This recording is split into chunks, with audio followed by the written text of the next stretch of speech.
I'm Adam Collins, he's Bharat Sundaresan, and this is Cricket Buzz Centre Stage here in Birmingham for the Ashes. We've done the best we can do here getting under the covers. We wanted to be out on the ground there, but it is pouring rain. 2 days out from this such anticipated clash between England and Australia, and it couldn't be more disgusting here in Birmingham. This is Birmingham for you, right? This is why, the darkest music comes from this city. It originated here. And it's not very often that you see a weather forecast and it says 100% rain throughout the day. That is scary, and that is the case for the next 4 or 5 days as well. So I hope we get some cricket at this rate.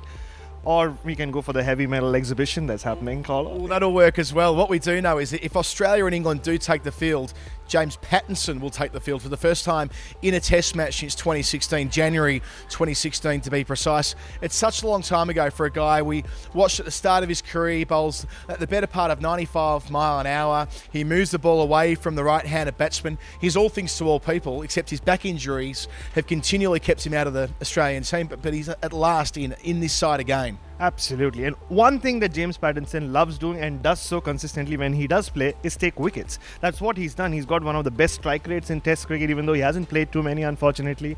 And Cricket Buzz did speak to him in Adelaide. I did. And he actually spoke about how he had enjoyed, though the injury was bad, he enjoyed not living like a cricketer for a couple of years. So he's come back, he's refreshed.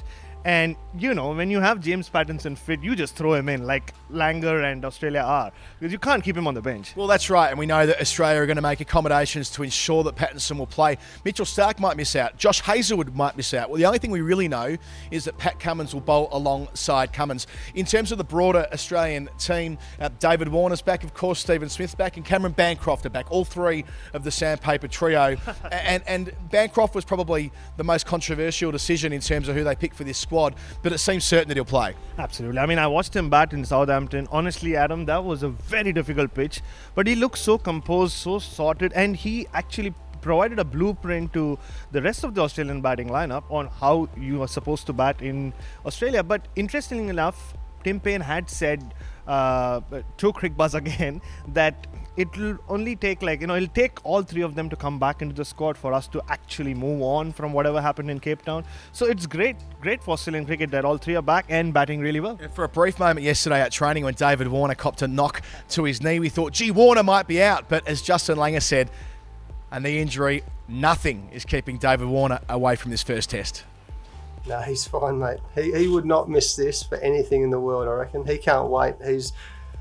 Again, that excites an Ashes test match.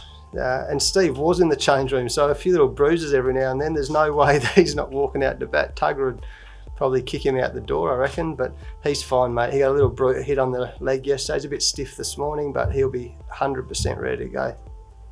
For England's part, we have a fairly good idea of how they're going to line up as well, which will mean Broad Anderson, the veteran quicks, play alongside the local boy here, Chris Wokes. Of course, he's Birmingham's favourite son at the moment. Moeen Ali will be their spinner, Ben Stokes the all-rounder. But it's the top order which fills Australians with glee. They know that with Rory Burns and Joe Denley and Jason Roy, there is some vulnerability there. No wonder Joe Root has decided he will bat at number 3, and I just found Joe Denley did a press conference just some time back, and he spoke about how he got a call from Joe Root saying that you're batting 4. How would that call have gone, Adam? Joe, hey Joe, I'm 3, you're 4. But that's what is happening, and you can see that England are acknowledging that the top order is inexperienced. It is vulnerable against an outstanding Australian pace attack.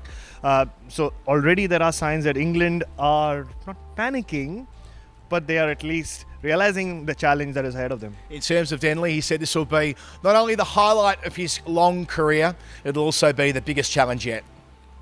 I think you probably have something wrong with you if you wasn't up for an Ashes series. I'm being quite an old campaigner now. I'm 33 years old, and I think everyone from a young age dreams of playing in an Ashes series, and to finally get that chance, certainly excited and up for the challenge, yeah, that's for sure.